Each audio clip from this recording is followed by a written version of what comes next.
what motivated Marcus Licinius Crassus to invade the Parthian Empire? Ancient historians describe several reasons behind his decision. One of the strongest was his rivalry with the other members of the first triumvirate, Julius Caesar and Pompey. Caesar had gained enormous prestige through his campaigns in Gaul, while Pompey was already famous for his victories in the East. Although Crassus was the richest man in Rome, he lacked comparable military glory.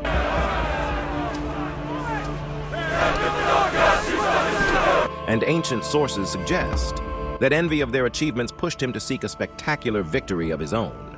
Closely connected to this rivalry was his desire for military fame and a Roman triumph, the highest honor a general could receive.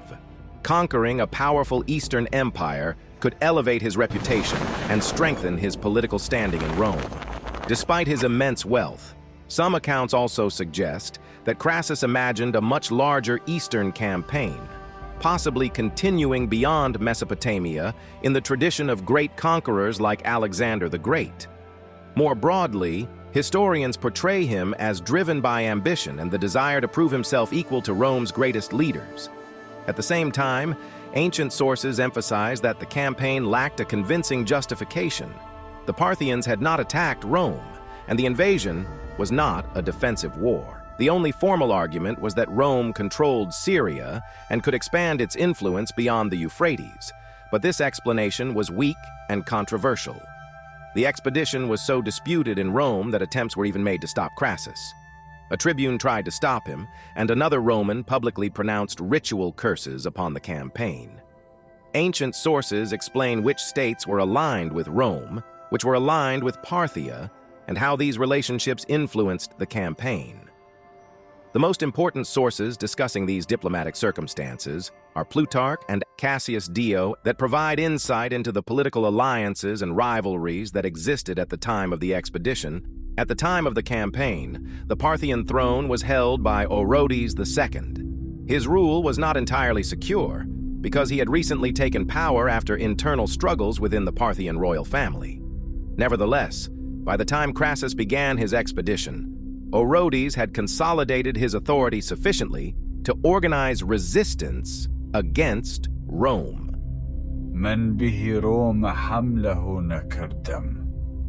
According to the sources, Orodes delegated military command in Mesopotamia to one of the most powerful nobles of the Parthian state, the general Surena, a member of the influential Suren family.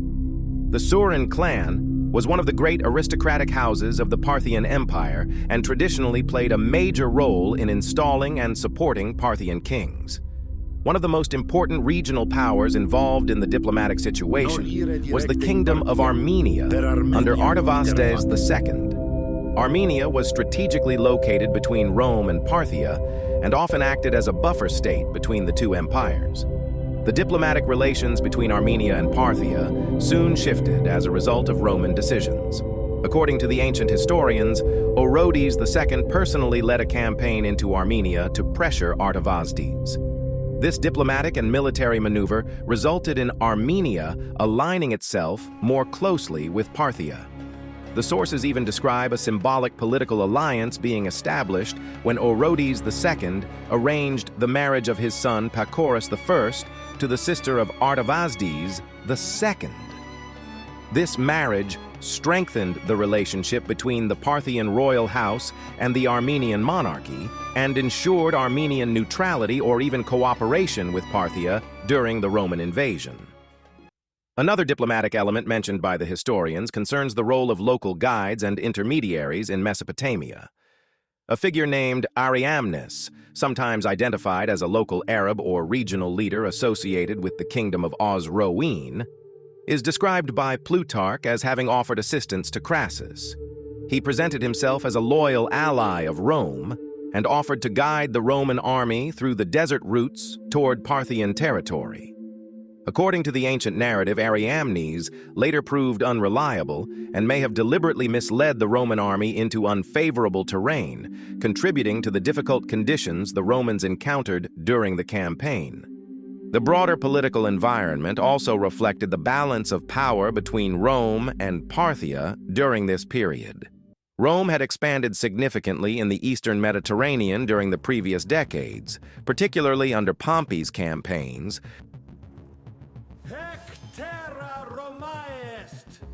which reorganized large parts of Asia Minor and Syria under Roman control. As a result, the Roman Republic had established strong influence over several client kingdoms and territories in the Near East, including Syria and parts of Anatolia. These regions provided logistical bases and staging grounds for Roman military operations against Parthia. At the same time, the Parthian Empire controlled vast territories stretching across Mesopotamia and the Iranian plateau. The Parthian political system relied heavily on powerful noble families who commanded regional forces and maintained significant autonomy within the imperial structure. This aristocratic system allowed Parthian leaders such as Surena to mobilize substantial military resources quickly in response to external threats.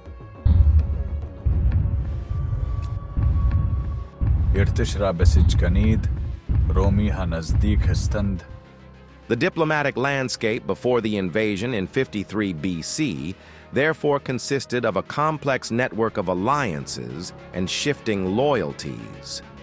Rome controlled Syria and maintained influence over several eastern territories, while Armenia initially leaned toward cooperation with Rome, but later aligned itself more closely with Parthia after Roman strategic decisions and Parthian diplomatic pressure. The Parthian Empire, under Orodes II, relied on powerful noble commanders and regional alliances to organize resistance against the Roman expedition.